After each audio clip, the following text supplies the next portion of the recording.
اعوذ باللہ من الشیطان الرجیم بسم اللہ الرحمن الرحیم رب اشرح لی صدری ویسر لی امری واحلل عقدۃ من لسانی یفقہوا قولی رب زدنی علما۔ کلام پاک کا 10واں پارہ وَاعْلَمُوا 128 آیات سمیت 18 رکوع پر مشتمل ہے۔ 35 آیات اور 6 رکوع باقی ماندہ سورہ الانفال کا جائزہ لے رہے ہیں۔ 93 آیات اور 12 رکوع سورہ التوبہ کی وضاحت کر رہے ہیں۔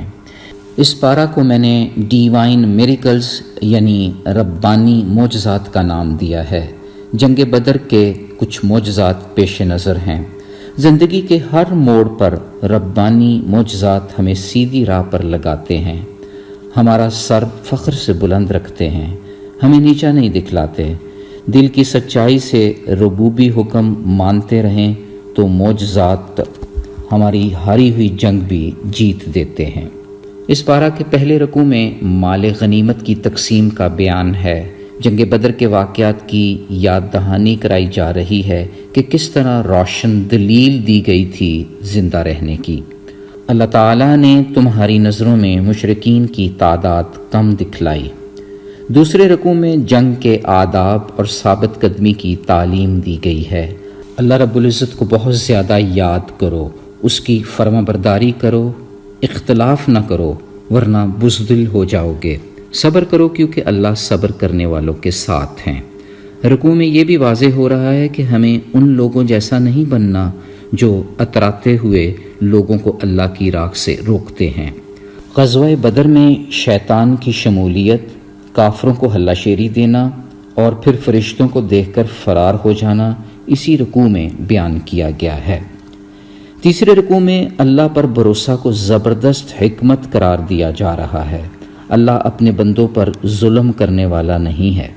صحیح مسلم کی ایک حدیث ہے کہ رسول اللہ صلی اللہ علیہ وآلہ وسلم نے فرمایا کہ اللہ تعالیٰ فرماتا ہے، اے میرے بندو، میں نے اپنی ذات پر ظلم حرام کر لیا ہے اور تم پر بھی اسے حرام کر دیا ہے، لہٰذا تم آپس میں ایک دوسرے پر ظلم نہ کرو۔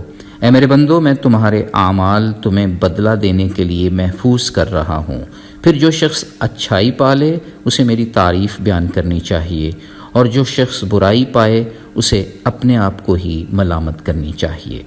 مزید واضح ہو گیا کہ اللہ تعالیٰ اپنی عطا کی ہوئی نعمتیں ہرگز نہیں چھینتے جب تک کہ وہ اپنے دلوں کی حالت کو نہ بدل لیں۔ جانداروں میں سب سے بدترین مخلوق وہ ہے جو ایمان لانے کو تیار نہ ہو۔ بے شک خیانت اور وعدہ وفا نہ کرنے والے اللہ کے ہاں پسند نہیں کیے جاتے۔ چوتھا رکوع واضح کر رہا ہے کہ انسان ہر وقت اللہ کی مضبوط گرفت میں ہے۔ اللہ کی راہ میں خرچ کرنے کا پورا ثواب دیا جائے گا۔ یہ بھی واضح ہو گیا کہ صلح کرنے میں بہتری ہے۔ مزید کہا جا رہا ہے کہ اللہ مسلمانوں کے دلوں میں باہمی الفت ڈال دیتا ہے، اور یہ بھی فرما دیا کہ اللہ کے رسول اور مومنوں کے لیے اللہ ہی کافی ہے۔ چھٹے رکوع میں جہاد کی فضیلت بیان کی جا رہی ہے۔ 20 صبر والے 100 پر غالب آ جائیں گے۔ پھر تخفیف کر کے کہا جا رہا ہے کہ 100 صبر کرنے والے 200 کفار پر غالب رہیں گے۔ مسلمانوں کے لیے مال غنیمت حلال ہے۔ پھر اسی رکوع میں مہاجرین اور انصار کی فضیلت بیان ہو رہی ہے۔ یہ سب کے سب ایک دوسرے کے رفیق ہیں، یہی لوگ سچے مومن ہیں، ان کے لیے بخشش اور باعزت رزق ہے۔ بخاری اور مسلم کی حدیث ہے کہ رسول اکرم صلی اللہ علیہ وآلہ وسلم نے فرمایا، انسان قیامت کے دن اسی کے ساتھ ہوگا جس سے دنیا میں محبت کرتا ہوگا۔ پھر اس پارے کا 7واں رکوع اور سورہ التوبہ کا پہلا رکوع مشرکین سے اعلان برات پیش کر رہا ہے۔ یہ بھی نصیحت کی جا رہی ہے کہ اگر کوئی مشرک امن یعنی پناہ مانگے تو دے دی جائے، جب وہ اللہ کے کلام کو سن لے گا تو اسے امن کی جگہ پہنچا دیا جائے، کیونکہ وہ علم نہیں رکھتے۔ 8ویں رکوع میں عہد شکنی کرنے والوں سے قطع تعلقی کا حکم دیا جا رہا ہے۔ وہ اللہ کی آیات کو کم قیمت پر بیچتے ہیں۔ ہاں، اگر توبہ کر لیں، نماز قائم رکھیں، زکوٰۃ دیں تو وہ دینی بھائی بن جائیں گے۔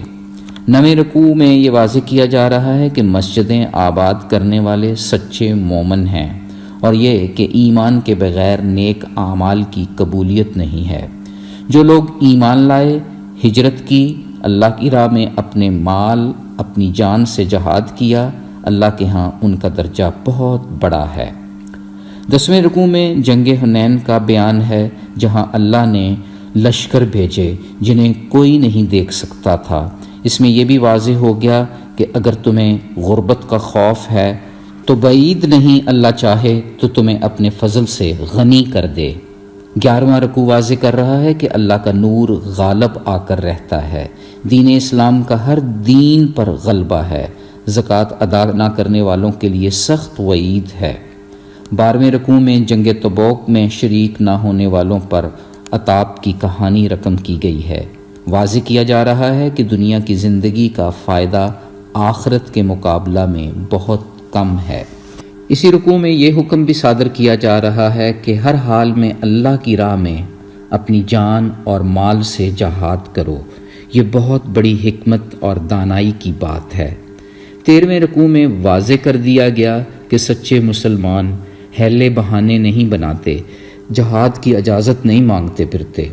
رکوع میں وضاحت ہو رہی ہے کہ منافقت بذات خود بہت بڑا فتنہ ہے۔ منافقین کا صدقہ قبول نہیں ہوتا۔ منافقین کی بزدلی کا بیان بھی اسی رکوع میں ہے، انہیں ڈرپوک قرار دیا جا رہا ہے۔ 14ویں رکوع میں مصارف زکوٰۃ کا بیان ہے، جس میں فقراء، مساکین، عاملین، غلام کی آزادی، فی سبیل اللہ، مسافر شامل ہیں۔ یہاں منافقین کی جھوٹی قسموں کا بیان بھی ہے۔ ویسے بھی منافق کو ہر وقت اپنے نفاق کے ظاہر ہونے کا ڈر رہتا ہے۔ 15ویں رکوع میں منافقین کی مزید بری عادات کا بیان ہے۔ یہ اللہ کی راہ میں اپنے ہاتھوں سے خرچ کرنے سے روکتے ہیں۔ جو اللہ کو بھلا دے، اللہ اسے بھی بھلا دیتا ہے۔ یہ رکوع مومن مرد اور عورت کے اوصاف حمیدہ بھی بیان کر رہا ہے۔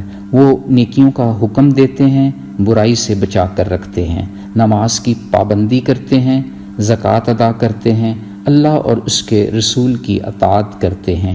یوں مومنوں کو ہمیشہ رہنے والی نعمتوں کی بشارت دی جا رہی ہے۔ 16ویں رکوع میں کفار کے خلاف جہاد اور سختی کا حکم دیا گیا ہے۔ انہوں نے عہد شکنی کی، صدقہ و خیرات کا وعدہ تو کیا، مگر پھر بخل سے کام لینے لگے، اپنے وعدے سے پھر گئے، حق سے منہ موڑ لیا۔ رکوع واضح کر رہا ہے کہ اگر 70 مرتبہ بھی ان کے لیے استغفار کیا جائے قبول نہیں ہوگا۔ 17ویں رکوع میں منافقین کی نماز جنازہ پڑھانے کی ممانعت کی گئی ہے، اور یہ کہ کثرت مال اور اولاد منافقین کے لیے سزا ہے، لیکن اہل ایمان جو اپنے مال اور جان سے جہاد کرتے ہیں ان کے لیے بھلائیاں ہیں اور عظیم الشان کامیابیاں۔ 18ویں رکوع کی 4 آیات میں مسلمانوں کے سچے شرعی عذر قبول کیے جانے کا تذکرہ ہے، اور یہ کہ جن کے پاس اللہ کی راہ میں خرچ کرنے کے لیے کچھ بھی نہیں، مگر وہ اپنے جذبہ کی وجہ سے رب کے ہاں ایک عزت والا مقام رکھتے ہیں۔ خلاصہ پارہ یہ ہے کہ اگر ایمان کے لیے جذبہ جنوں بلند ہو، صبر و تحمل کا دامن پکڑے رکھا جائے، تو پھر 100 صبر والے 200 صبر والوں پر بھاری ہوتے ہیں۔ یقین رکھا جائے کہ اللہ کی راہ میں خرچ کرنے کا خوب صلہ ملے گا۔ ہمارے دلوں میں باہمی الفت رب تعالیٰ کی ذات ڈالتی ہے۔ مسجدیں آباد کرنے یعنی نماز قائم رکھنے والے سچے اور کھرے مومن ہیں۔ منافقت ایک فتنہ کی حیثیت رکھتا ہے، لیکن دین اسلام کا ہر دین پر غلبہ ہی رہے گا۔ آئیں نہایت عاجزی اور انکساری سے رب کے حضور دعا کرتے ہیں کہ رب ہر اچھے برے وقت میں ہمارا بھروسہ قائم رکھے، وہ ہمیں اپنی مضبوط گرفت میں لے کر ربانی معجزات کی بارش کر دے، اپنے فضل سے ہمیں غنی کر دے، منافقت کے ہر رنگ اور ہر پہلو سے بچا کر رکھے۔ اے مولا کریم، اگر ہم کبھی بھی ہارنے لگیں ہمیں تھام لینا، بازی ہمارے حق میں پلٹ دینا، حق کی راہ میں گرنے لگیں تو ہمارا بازو تھام لینا، اپنی شان کریمی سے زندگی کے ہر چھوٹے بڑے جہاد میں سرخرو فرمانا۔ آمین یا رب العالمین۔ سبحان ربک رب العزت عما یصفون وسلام علی المرسلین والحمد للہ رب العالمین۔ فی امان اللہ۔ اللہ حافظ.